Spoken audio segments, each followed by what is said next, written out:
Well, hello world, this is Jennie, your host and producer for the 53rd episode of the Curve the Cube podcast. Yay! Curve the Cube is a podcast aimed at inspiring you to pursue your dreams and live your passions and not get stuck in a rut.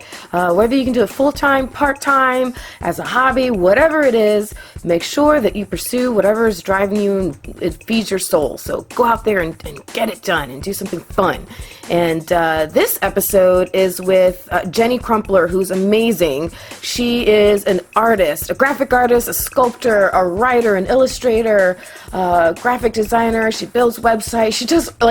She's basically just a lightning rod of creativity. She's incredible, and she's coming out with books and graphic novels, and she's kind of going to turn that whole world on its head, and you'll hear her get into that, and she's just phenomenal.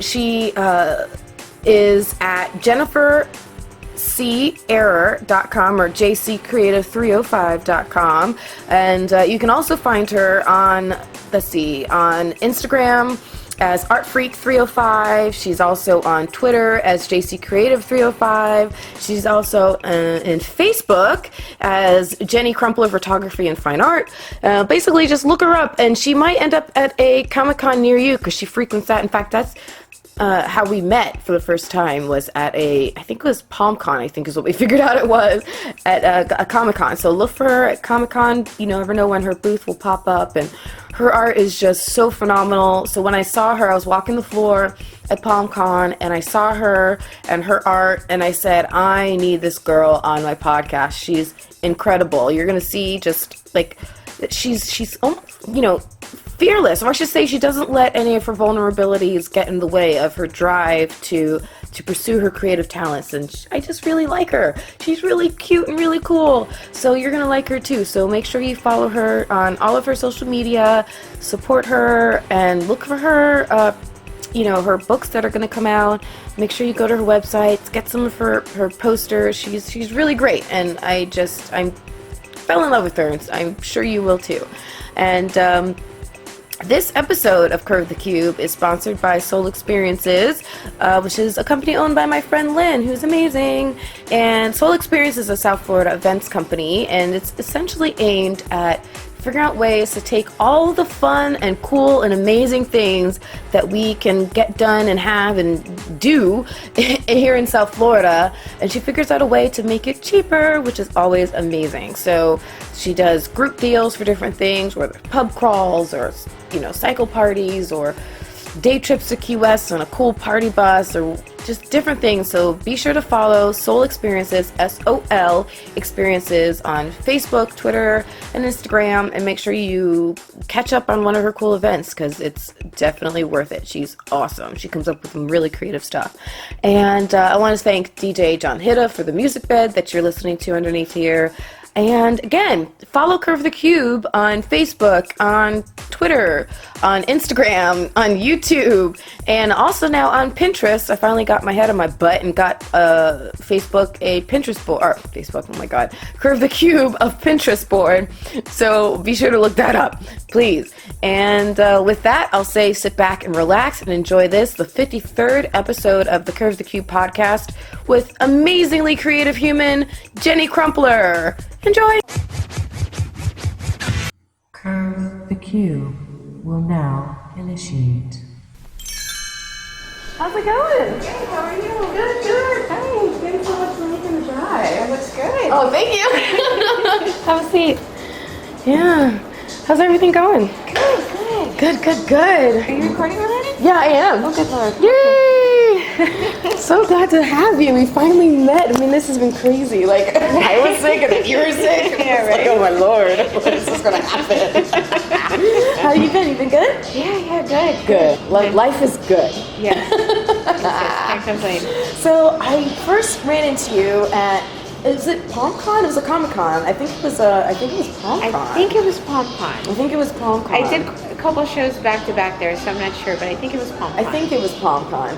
And I saw this girl with some amazing art around her, and looked like she was very comfortable in what she was doing, and like was was figuring it out and how to get her name out there and everything. And I was like, I want to talk to her and pick her brain. And so I'm so glad that we're getting to do this. So thank you so much for being on. This is awesome. Thank you for inviting me. Of This is course. very cool. Oh, Thank you for the yeah, compliment. yeah. So tell me about how the Comic-Cons help with your art and everything, because you're a graphic artist and illustrator and a photographer. yeah, and a web a designer. lot of things. So yeah, so tell me how you found it. Since we met at a Comic-Con, I figured I'd start there. How Comic-Cons help work into what you're doing so well, fit into what you're targeting your audience and all that. Well, my art really appeals to the crowd that comes out to the Comic-Con. Yeah. And plus it's more of a one-on-one, like you really get to talk to people and get to know them. Yeah. Whereas when you do a gallery show, you kind of don't get to get as personal with people. That's true. That's true. So that's really great. And then, they'll buy a print and then they'll tell their friend like, oh, this artist I saw and you got to go check her out. Right. And so then their friend will come by and it's great. That's awesome. I had Jason Momoa stop by my table last year. Oh, great. At SuperCon. Who's that? I'm sorry. I'm totally ignorant. Jason Momoa. Oh my god, that's Khal Drogo from Game of Thrones. Oh my god, I'm an idiot. Okay. That's wonderful. And he got a print and a t-shirt Stop from me. it. Yeah, no, Oh I my almost died. gosh, I'm sure. Did you like melt in a puddle, like freak out? I was a little speechless for a minute because I was actually working on a commission and I wasn't paying attention. I just realized I had like security and people around my table. Oh, it's on a and I was crowd. like, what's going on? And then I was Right. like, oh my god. Oh my gosh, that's so funny. It was- What did he say to you? Like, how did you? His exact words were, "How much is this? I'm gonna work out of it." You can say whatever you want. That's hysterical. That's awesome. So yeah, that was cool. That Oh was my very gosh, is that one of your cooler Comic-Con moments? cool. Yes, that is the coolest Comic-Con. Yeah, yeah, I can only imagine. Okay, so I have to confess, I actually have never seen Game of Thrones. I know it's just terrible. It's one of those shows that I can't believe I've never seen, given that like I love shows like Walking Dead and like I love anything in that kind of crazy genre. I can't believe myself that I've never seen it, but You've got to watch I it. know it's on HBO though, right? Isn't it? It's actually on DVD now. Okay, so And now I have no it's on excuse. Netflix. I'm borrowing the DVDs from my parents. Okay, I have no excuse, especially if it's on Netflix, because I have an account. I will catch up on Game of Thrones.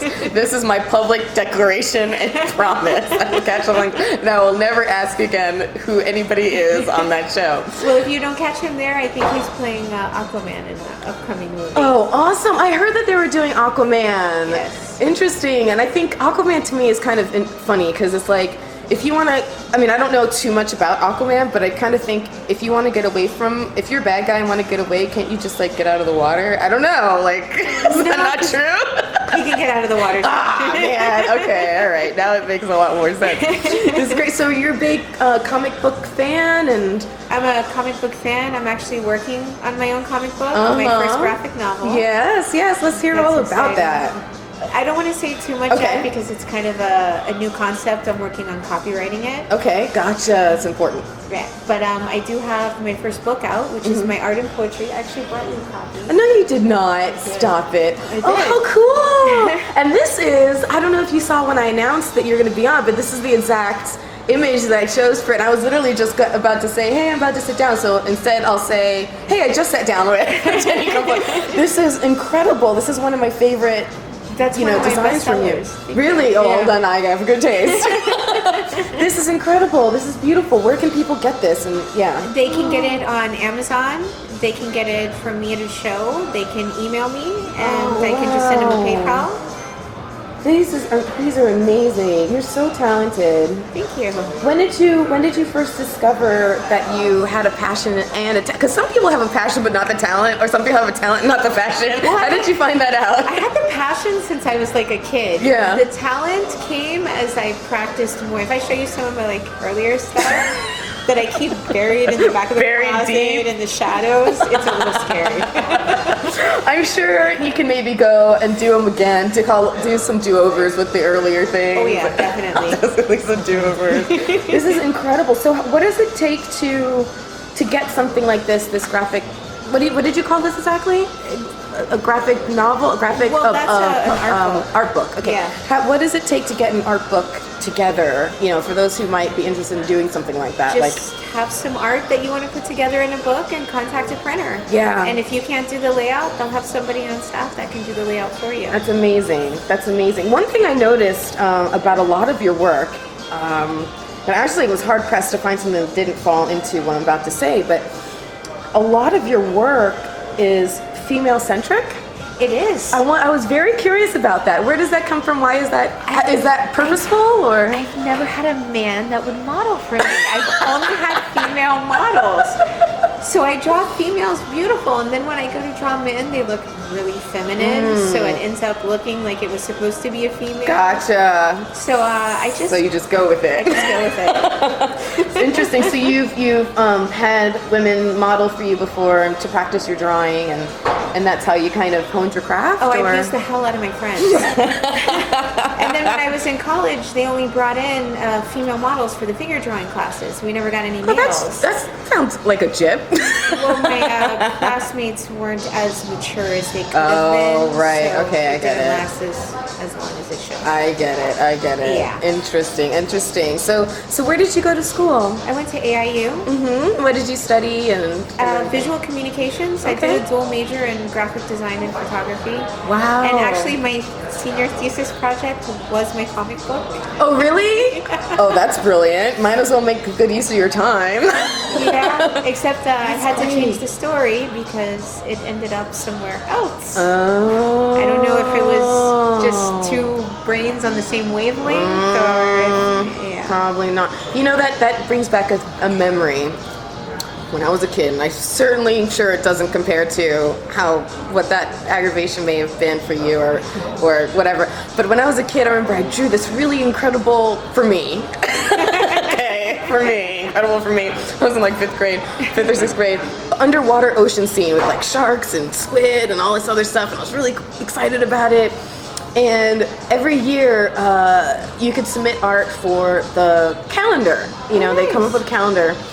And I don't know if I didn't submit something or if I did and then it didn't make it, but I'm flipping through the calendar and there was my art piece with Damian Hughes. Yeah, I'm calling you out, Damian Hughes. Damian Hughes' name on it. I had to go to the principal and everything, so I get it. It's just frustrating. Damien. Exactly, lived up to his name. Yeah, right? Damien. Right. But this is amazing. So what do you like to do the most? Drawing, painting, or is it kind of like how do you create something when you have an idea? Where do you go with it? I like painting, Yeah. but it's something that I really like that I haven't done in a while because I haven't been doing so many gallery shows. I like sculpting. So I really am I'm still going to do the Comic Cons, but I want to start pushing myself back into doing galleries and Gotcha. and other kinds of art shows as well. Does that feed something different for you inside yourself? No, any way I can let it out. Like anything I can get my hands on, I Yeah. just go for it. Yeah. And I do wood burnings, I do hand painted glass skulls, I do a lot of Day of the Dead. So you're like art, really not masks. creative at all. Not at all. you're done. Boring.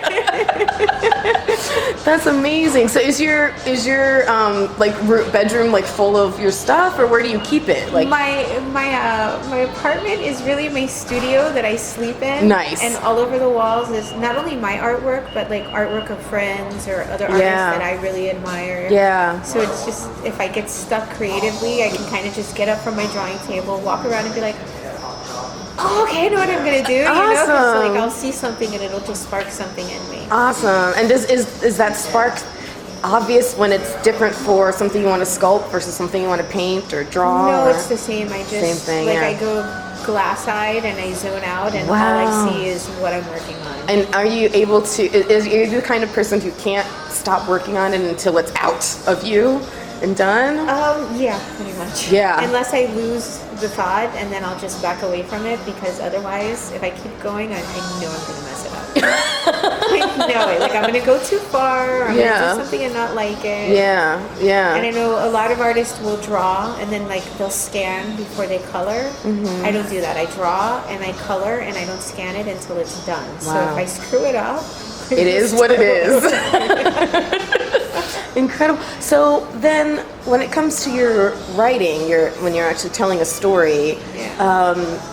do you find yourself that you can't stop writing until it's done, or is that something you're able to kind of put aside and come back to? No, I have to zone out when I write. I turn my phone on silent. There's no TV. There's maybe music low in the background. Yeah. And I just zone out on the story. Wow. I like really try to throw myself into the characters and what they're feeling and what they're going through, and make it as authentic as possible. Do you ever stand back after you've written a character into a storyline and say, "Oh, that just got something out of me," or "I just released something. I didn't realize I was going there." Yeah. I released a lot in this book. Yeah. Interesting. Can you say maybe like the names of, because I know there's like a little tidbit on your website about it. Can you say maybe the name, like at least there's little Kai, character, that little who's tip? going to be the main character, and then Anarchy and Osiris. Nice. And then she's going to discover her brother Malachi. Awesome. I can already see where this might be going. And then she's going to have to make a really, really big decision. Gotcha. Interesting. And I don't know which way she's going to decide yet. That's so interesting that you don't know yet where it's going to go. It's kind of has a mind of its own in a way. Yes, I've rewritten it now like 20 times. Oh my gosh! But I'm halfway done. I like where it's going. Yeah. So that's awesome. That's awesome. Well, good luck. I think it's going to be great. I fully believe in you and everything that you're doing.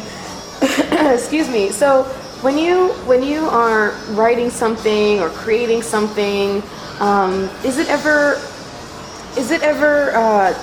difficult to, like, do you ever have like I think when you're writing it's called a writer's block, but like an artistic block, and how do you get through that time? You go a little crazy, and then at some point something happens or something cracks or somebody kind of comes into your life that just kind of sparks it back up. Gotcha. And not even in a romantic way. I just mean like in general, it could be a new friend or just some really nutty person you meet in passing. You know, there are plenty of them down here in Florida. They're all over. But someone that just, like, it makes it click in your head and you're like, oh, okay, it's back, and then it'll just start pouring back out again. That's awesome. But I've had periods where I've gone for like, I think the longest was 2 years. I couldn't paint, I couldn't write, I couldn't get anything out. Wow. How did you finally resolve that? How did it resolve itself, I guess? I met a really quirky friend. There you go. Who kind of reminded me not to take things so seriously. Good. And to just basically, for lack of a better phrase, loosen the fuck up.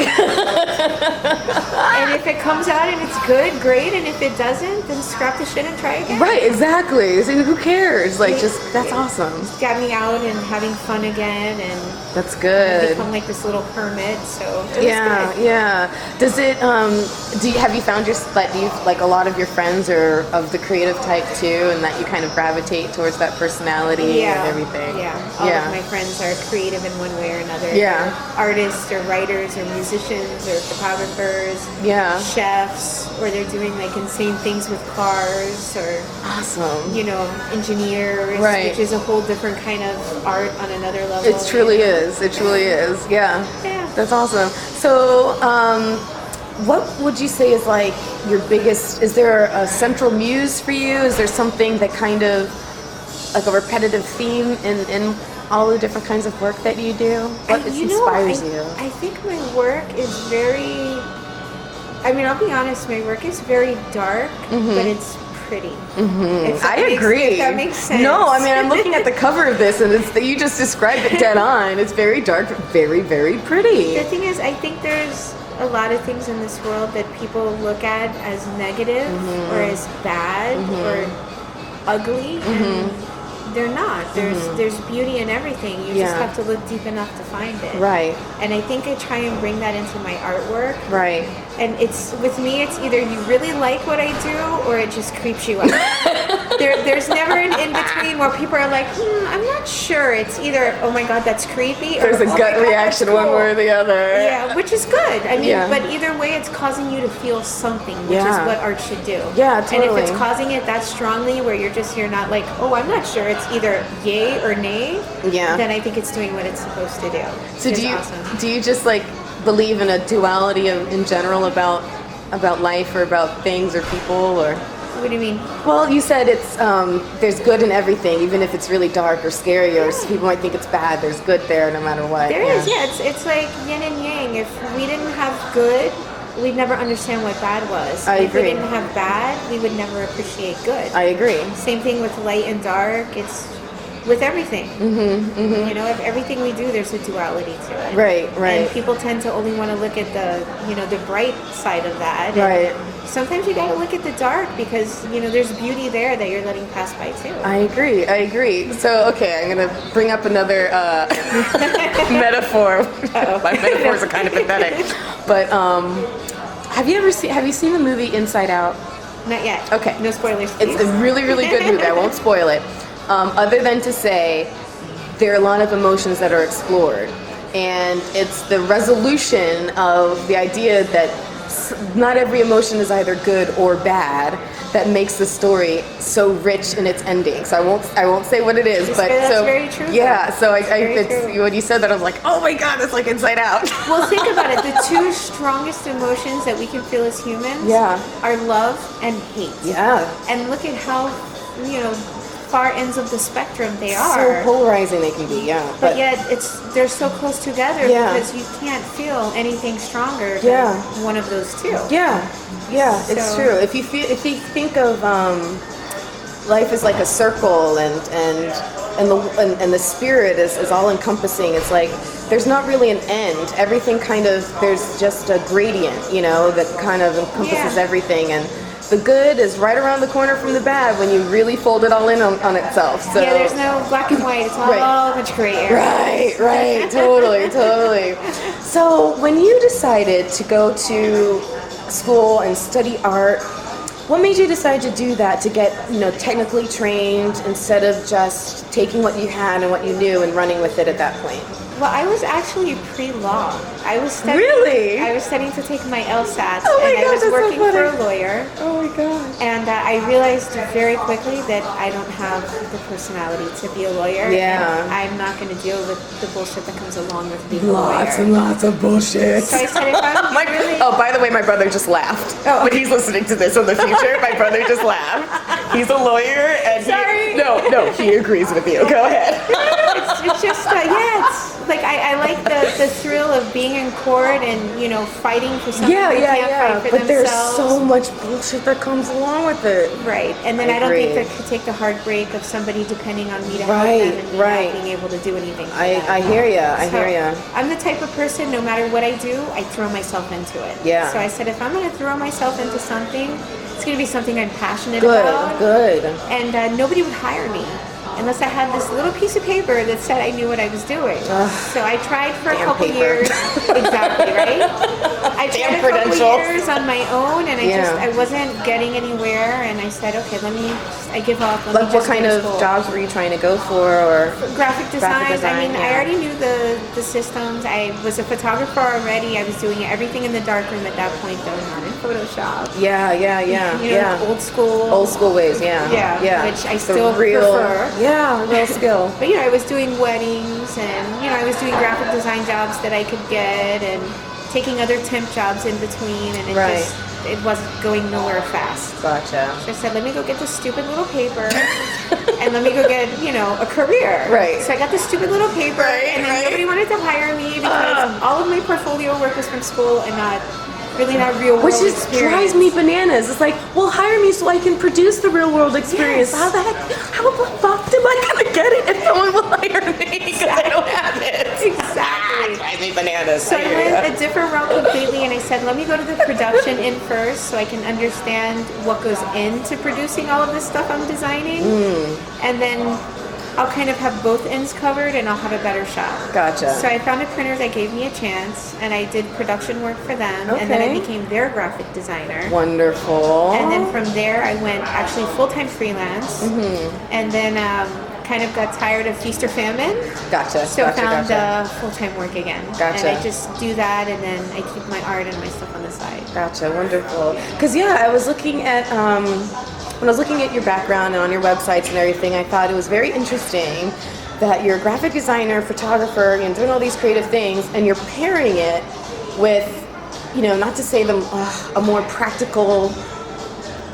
I guess that's the only way to describe it, right? More practical endeavor of marketing, because and you realize that those two can go so well hand in hand. And was it when you were working for the printer that kind of you figured that out? That maybe I was like, I could really do something with this. Here, hold on. Yeah. But I also like that you didn't fully go in that direction, and you're still doing your thing on the side and all of that, and that's important. Well, ultimately, the goal is to have the art become the full-time job. I know. But we're not quite there yet.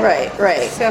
right. It's about pursuing your passion, but like be realistic. Exactly. I still have to pay my rent. Right. I've tried not to. Right. It doesn't really work. They get upset with you. Really I don't know why.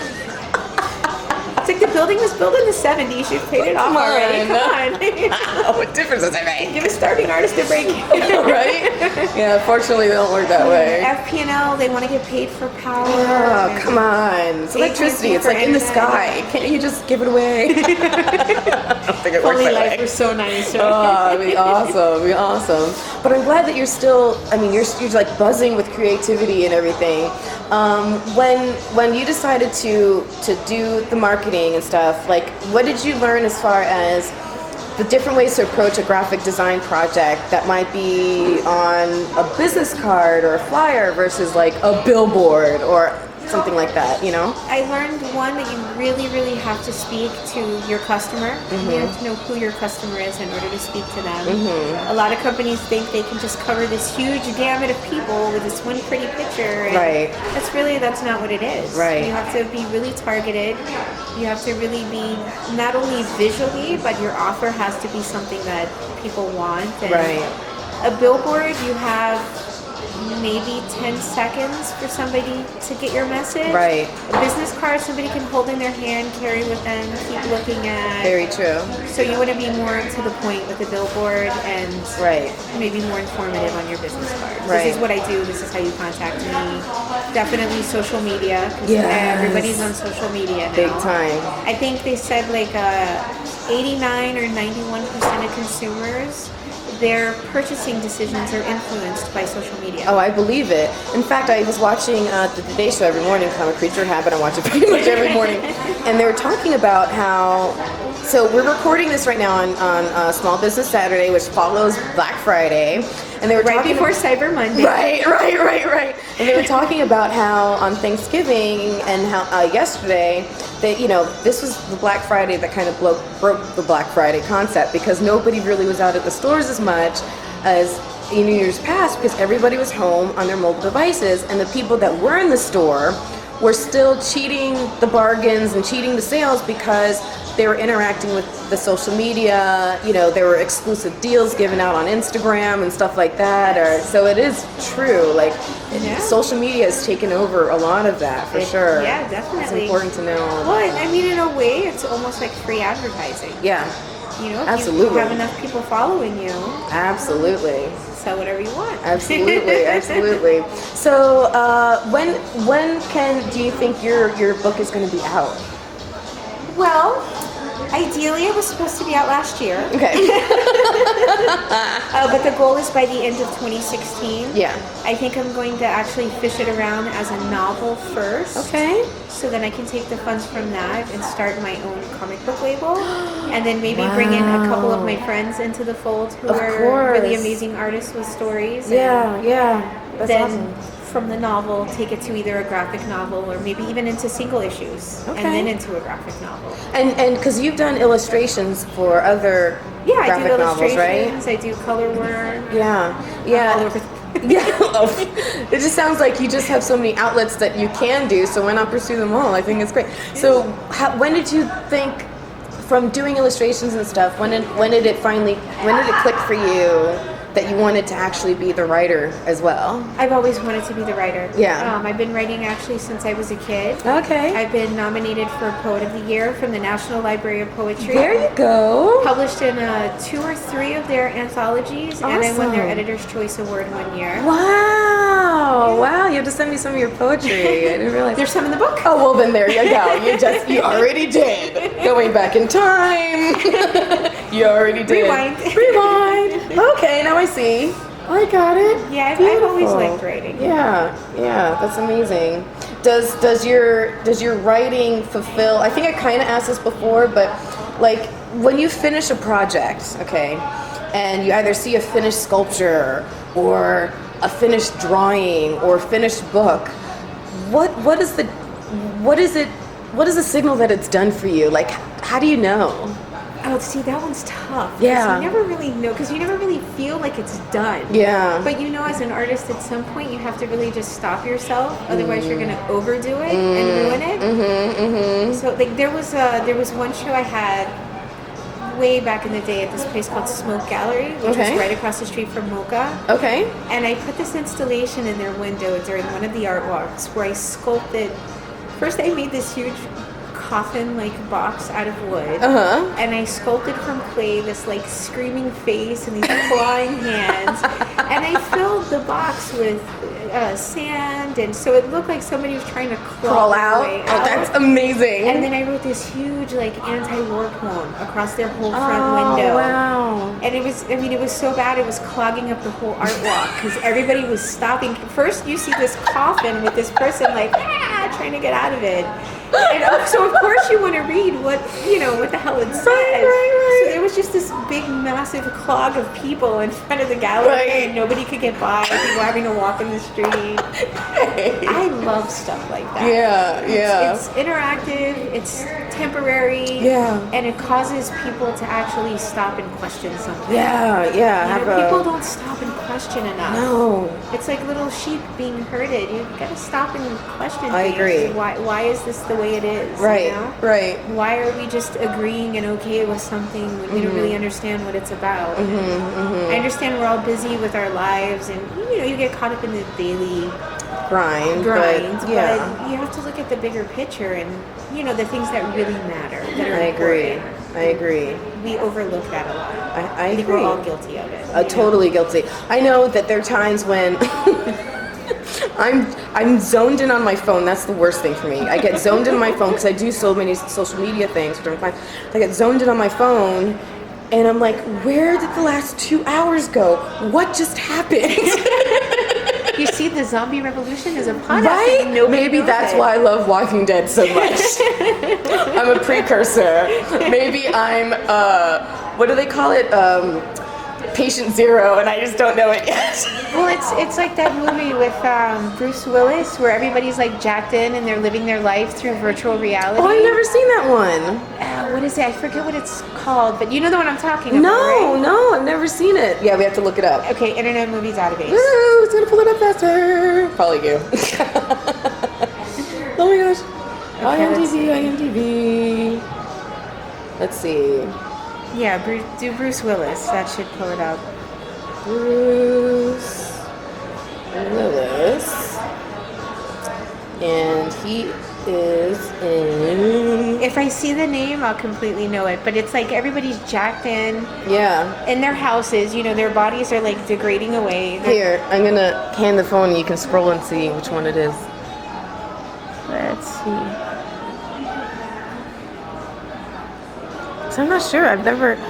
The last one I can think of that even sounds like that is like what's the name of the Matrix? But Surrogates. Surrogates. That's the movie. So they have these like avatar bodies that they control through like virtual reality, and you can be anyone and anything you want. And people are like so not clued into reality. All day, living like that. It says set in a futuristic world where humans live in isolation and interact through surrogate robots. A cop is forced to leave his home for the first time in years in order to investigate the murders of other surrogates. Ooh. All right, I might want to watch that. It's a really good movie. That sounds right up my alley. It's a really, really good movie. Totally awesome. And of course it's Bruce Willis, so he doesn't die. Right. Ever. Even when the movie's called Die Hard, he still doesn't die, ever. Never, ever. He lives on. I kind of want to see a movie where he dies. I mean, just to see him just die. to break the trend. Yes. Right? Yippee-ki-yay, mother. Would that not be great? That would be hilarious. hilarious. I think people would stand up in the movie theaters and applaud. Yeah, even if it was like a joke cameo in something, right? Yes. Like he just shows up out of nowhere, and in that one scene he's in, he croaks. Like, Now I it would want to be make awesome. a movie just so they for can do that. that. You should totally write one and Be pitch like it. like a mock off of Die You Hard. should pitch it. That'd be amazing. We'll call it Live, Died finally. Live Hard, and then he'll die at the end. Love it. Love it. I'd watch it for sure. That's amazing. That'd be great. Okay. Yeah, you're making me think about all this random art that I made when I was little and poetry and stuff. I remember I was in, I want to say 5th grade or sixth grade, right? And we had a writing assignment to write a piece of poetry, and I'd never written a poem before. So I wrote this poem, and I was really proud of it. It was about a full page, and I was so proud of it. And I'm trying to remember, it's called Eternity, okay? And I returned it into the teacher, and a day or two later, she's passing him back with the grades, and I don't get mine back. And instead of handing it back to me, she just says, she taps my desk and says, "I need to talk to you." I'm like, okay. So I go up to her after class, and she sits me down. Everyone else is left, and she's like, "Jennie, are things okay at home?" And I'm like, "Yeah, why?" She's like, "I was just really concerned when I read your poem." And I'm like, "What?" And it wasn't until she read it back to me that I realized how terrifying it is. Because it sounds like, it's all about death and dying, and like everyone's in dismay, and like the end of the world is near and there's nothing to look forward to. It sounded horrific. But what I was actually writing about was a dumb cartoon. A short cartoon I'd seen on HBO, like a kid's cartoon, and I didn't realize that my brain had just translated it in a super dark way. Another one was a sculpture that I made, and you were talking about the face that you did for that coffin and everything else, and I made the sculpture I made in high school off of a movie called Shallow Grave. So of course the substance was already kind of dark because that's who I am. But it was all about like the greed of money and how it can destroy relationships and stuff. So I made a mask of this guy who died because he was greedy, and my professor was so disturbed by that. So it's kind of a trend where like I have to be careful what I put out there because it can be really scary and frightening for people apparently.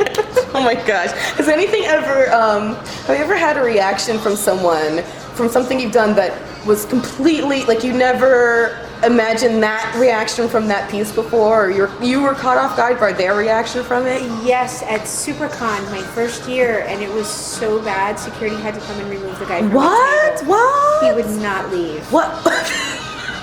It was this piece. Yeah. It's in here, hold on. The one with the girl with all the sails, this one. Oh, yeah. She's the ship. Something about it offended him so much. He was offended. That he just went off on me that this What? was a family event and what was wrong with Because me. you had it posted up or something, or? I had a print of it hanging from the front of my table. Yeah, because it was one of my prints. Of course. The original had already sold at the same show. And he just lost it. He lost it. He went off on me. Like security had to Oh come my and ask him to move on. And it was a Comic-Con, you said, right? It was a Comic-Con. Well, doesn't he know? I mean, there are people typically at a Comic-Con who are dressed in all kinds of weird, crazy costumes. Some of them are horrifying, because they imitate horrific characters. That kind of seems to be like my theme word of this. Horrific, yes. Everything's horrific. But why would, that's so weird that he took such offense. And mind you, he's like in all black, with a black trench coat, and he's Oh, looking really? like he's about to pull a rifle out of his pocket or Oh something. my gosh. Like, come on, guy, really? Well, it's a good thing security stepped in and put a, Twice I've kibosh had on to the have thing. security step in. The second time, it was some drunk kid in front of my table who started poking a stormtrooper, a guy from the 501st. No way. You know that like expensive console that Yeah, they have? yeah. So he started poking the guy in that console, and the guy takes his helmet off, and he's like, "Listen, kid, you want to stop." And thank God that the guy had enough self-control, because the kid was could've. really being obnoxious. Yeah. He had enough self-control to walk away and go get security to get the kid and take him out. But it was like, Comic-Cons, man. did you see the kid at PomCon? They came with no pants. No. He came with no pants and a little black square No, here. how did I miss that? Well, he was asked to leave very quickly. Sure he was. But he had no pants and just a little black cardboard square. And it was not an impressive black cardboard square. Like a little black cardboard square. You at least would have given yourself more coverage just to give the illusion. Right? I saw him coming from the front, and I was like, that costume makes no sense. my And then I saw the gosh. back, and I was like, oh. Total bare ass? Oh, Lord, yes. Oh my goodness. He was treading around like it was nothing. too. Wow. You know, that's one of the things that I love about Comic-Cons is just the people watching is amazing. Yes. Amazing. There are some very interesting people at Comic-Con. Yeah, and Most are interesting in a good way. Some are interesting in a like, okay, keep walking away from me kind of way. Yeah. But for the most part, yeah, in a good way, very quirky. Especially the more interesting the costume, the better. Oh, absolutely. Like people get super serious about their stuff. They do. Wouldn't it be something? Would it be like full circle for you if one day you're at a Comic-Con doing your thing and somebody walks by as Kai or another one of your I characters? would fall out of my chair and die and be like, you're staying at my table the rest of the show. Hired! Yes. Actually, when I do the grand release, I will probably have somebody there. Yeah, one of your friends or something, yeah. And if I can do Anarchy, I already have Osiris. Awesome. It's my best friend Dion. Nice. He's Osiris in the book too. Oh, that's amazing. I have the college run of the book with me. That's incredible. What's a college run? What is that? No, the one that you actually did in That I college. actually did in college Gotcha. for my- Oh my okay, it's very gosh. like I glued the pages together myself. Oh, please, don't even. But that is Amazing. Osiris. Okay, he's on the website. I saw the Yes. picture of, and he's like, is he lighting something or is he? Yeah, he's lighting a cigarette. He Okay. says he phased in and out of reality. I keep telling him I just did a long exposure, but we'll let It was him awesome. think he phased in and out of reality. Yeah. So the idea that's unique and you can't share is Well, you know we're recording. yes, right? we're recording, so you can look, but I'm not going to say Okay, we it. won't say. But Okay. it's the style of the comic Oh. book. The only thing digital here is the text. Oh my God, that's brilliant! You might usher in a whole new like genre of the comic book. That's the with goal. that. I'm working with a copyright lawyer now to copyright the idea. You can copyright that idea. That's incredible. Yes, so that nobody else can do it. That will be amazing. Wow, you go, girl. I have to replace a couple visually of the characters. Right. Because one's in California and the other I haven't spoken to since college. That might be an issue. That might be an issue. That's incredible. Oh my gosh, I can't wait to read this and soak it all up when it's all ready. And yeah, you have to let me know when everything you're doing is available. Like, I want to know. I'm pushing myself by end of next year. Okay. That's the goal. Awesome. This stuff just looks so I'm gonna put this away just so I don't accidentally say anything. Okay, thank you. So I'm trying to shift without indicating why I'm shifting. You mentioned before that You thought I was going to make your job easy? No! You mentioned before that you like to do classic photography without the Photoshop influence. Yes. And now that you've worked with a printing agency and everything else, is that a skill that you've now learned to appreciate, or do you still feel the same way about it from a creative perspective? No, actually, That kind of worked, right?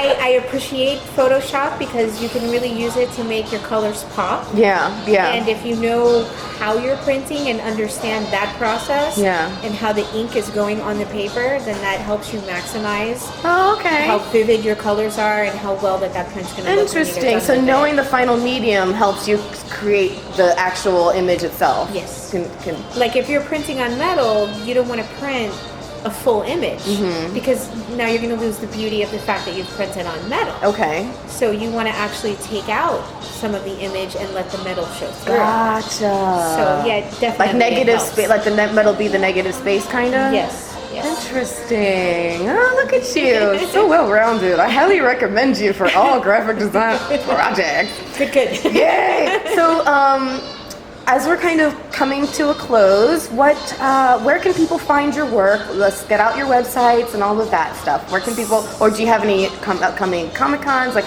tell us it. So Jennifer C. Error is the website, and that'll link you up to my Etsy page, which is under Jennie Crumpler. Awesome. Art Freak 305 on Instagram. Wonderful. Or Jennie Crumpler on Facebook. Okay, awesome. And I just started a new job, so I have to kind of wait and see what I'll definitely be at SuperCon. Okay. More than likely, I will be at TampaCon, and I might do MegaCon for the first time this year. Where's MegaCon? Orlando. See, HomeCon was only I'm almost embarrassed to say this as I was. If you say that was like your second Comic-Con, I'm gonna laugh at you. I'm just letting you know that. Get ready to laugh because exactly was my second. What was your first? At least say SuperCon or something. No. What was your first? Shock Pop Comic Con. I was there. You were? I was in that nightmare of a Comic Con. Oh, I missed it. Well, what I did was I took advantage of the fact that they had so many guests speaking from different movies and stuff that I love, and with an opportunity at the end to ask people questions. So I kept my little recorder on my chair right next to the microphone, and I went up and asked a question of every single person, and then sewed all that audio together for a podcast episode. It was great. Did you see the tumbleweeds going down the aisles? Oh God, yes. Does it make sense? They had on Friday. I kept going trying to get Robert Englund to sign my Nightmare on Elm Street box set. They had so many great people there. And I kept talking to his wife because every time I go over there, either the line was long, right, or he had to go do something else and he wasn't at the table. Gotcha. So I was leaving Friday night, and his wife actually called me over. Really? So I got to sit and talk to Freddy Krueger and his wife for a little bit. No way! That's amazing. That was the best part of that Comic-Con. Yeah. I got to meet Ralph Macchio. That was pretty cool. And then I almost seriously embarrassed myself because my brother got my son a Marvel encyclopedia, right? Nice. And the intro, prologue thing was written by Ralph Macchio. And I got really excited, and I was about to post it until my friend, thank God, came to my rescue, mentioned, I'm the same Ralph Macchio. You want to laugh. I would have made a totally idiot out of myself. Shock Pop was so bad, and we were so bored. A group of my friends that were over on the side by where Ralph Macchio and the celebrities were made a list of all the celebrities whose ass Ralph Macchio could kick. And it had like the Brady Bunch girls over there. Right. It had like all these people, and then it came to Elvira, and they wrote, "We're sorry, no way. And they actually gave him the list. Oh, that's hysterical. He loved it. I love it. Yeah. My brother was there with me, and we're walking the floor just to see who's there, and we both at the exact same time saw Zach Galligan, who's the main guy from Gremlins. Yes, I met him too. Yeah, we spotted him at the exact same time and had the exact same reaction. We both turned to each other, go, we squealed like, oh my god. Nice. So that's what I love about Comic-Cons. You get to meet so many different people, like really crazy, amazing celebrities, or people that you looked up to since you were a kid. Or I had Dean Cain right in front of me for all of Wizard World and Fort No Lauderdale. way. I came in my Supergirl shirt like That's 2 days. amazing. I would have done the same. So what is like the Comic-Con you're looking forward to the most? Is it MegaCon in Orlando that you're looking for? I think so. I really want to make it out to God, why am I drawing a blank on what it's called? The Comic-Con, end all Comic-Cons, the one out in LA. San Diego. Thank you. San Diego, thank you. That would be a dream. Talk about like losing my mind if I got to go. And truth be told, another Comic-Con I would lose my mind at, just because it is what it is there's a Hello Kitty con, and I would die because I love Hello Kitty. I'm going to give you one thought to think about for Hello Kitty. Okay. And I'm a Hello Kitty fan too. Okay. So don't take this the wrong way. Yeah. You know that Hello Kitty is from where? Japan. Where women are to be heard and not seen, correct? Oh. Look at every Hello Kitty image that you've ever seen. She never talks. She has no mouth. Yeah, you're right. She has no mouth. You're right. Wait a minute, I'm looking at my Hello Kitty tattoo and dang it, you're right. She has no mouth. You're absolutely right. And don't get me wrong, I love Hello Kitty. She's adorable. No, yeah. I want to do a Day of the Dead Hello Kitty, just to have some totally fun. should. I want to do Day of the Dead Mickey Mouse too. That one hit me last night. Oh. Do like Day of the Dead Mickey eating Minnie's intestines or something. That would be amazing.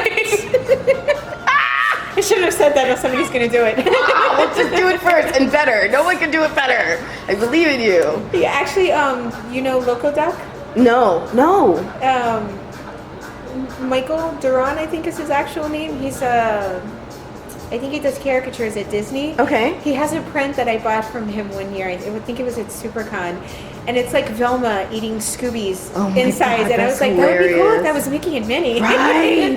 That would be so awesome. That's kind of what inspired the idea. Oh my there. God, I love it. I love it. I absolutely love it. I think you should totally do it. It would be cool, right? Yeah. I don't know if I could sell it at Comic-Con because I might destroy some children. I'm trying to think that maybe some creative way that you could kind of punch that whole idea of be seen and not heard in the face with using Hello Kitty. Like you need to maybe come up with some drawing that like punches that whole shit out the water. Well, I have a friend at work that's working, and I'll announce it on my website if I make it, but working on getting me into some Art Basel events. Amazing. So if I can, then I'm probably going to throw some pop art pieces like and just let that be the show. That's amazing. That's so cool that you're so proactive and you're putting yourself out there. Is it ever scary to be? Does it ever make you feel vulnerable? It's terrifying. Are Really? you kidding me? Yeah. When they at first opened the doors to Comic-Con, the first day, I'm a total mess. Really? Like, I can't eat. My stomach's in knots. Aw. It's hard to stand there and talk to that many people that you don't know. And, Right. I mean, you kind of just have to smile and take whatever they say to you. Yeah, and sometimes yeah. you're just like, please move on. Yeah, because people can be mean. I mean, let's be,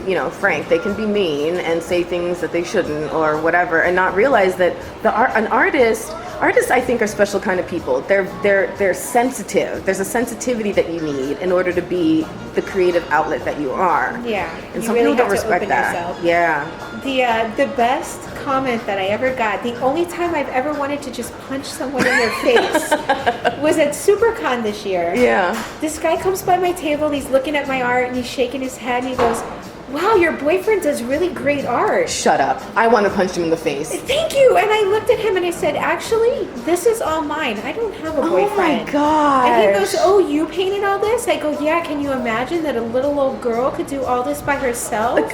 And I guess he felt so stupid, he just walked away, but I wanted to reach across the table. What is the and just matter with grab you? him. Oh my God. I understand that there's a lot of What year are we male living in? artists. Come on. Thank you. I understand there's a lot of male artists, but walk around, dipshit. There's a lot of female For real. artists here too. For real. Oh, that's so aggravating. That's so aggravating. I'm glad you told them off. That's good. Yeah. That's good. Screw you.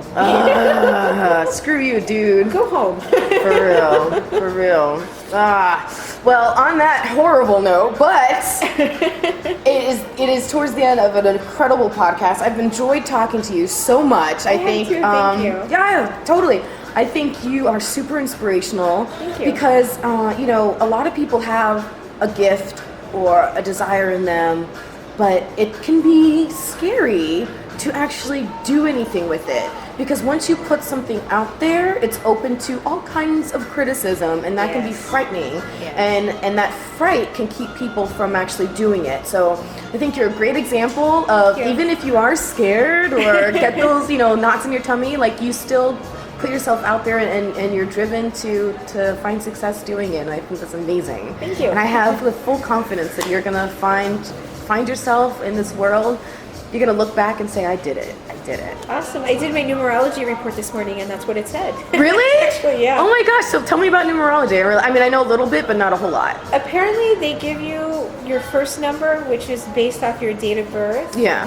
And that's to tell you about you and who you are and your personality. Yeah. Which was like dead on for me. That's so funny. Then they take your name and they use the Pythagorean theorem. Okay. And they figure out what your purpose here is and what you're supposed to be doing with your life. So they translate your name using the Pythagorean theorem into a mathematical, like a number. Yes. Interesting. And then based off of that number, they can tell you what your purpose on life here is, what you're supposed to be doing.